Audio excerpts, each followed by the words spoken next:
Guys, gabi na guys, inaantay ko siya. So mag 11 PM na. So andito na daw siya sa terminal. Guys, antayin natin. Medyo tahimik na rin dito guys, oh.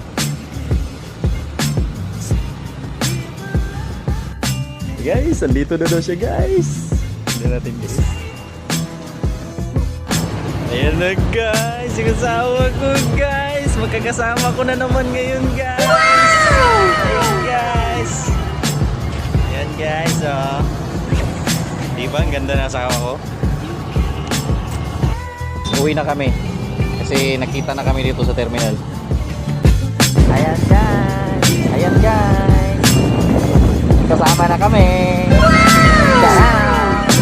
Ready to go na.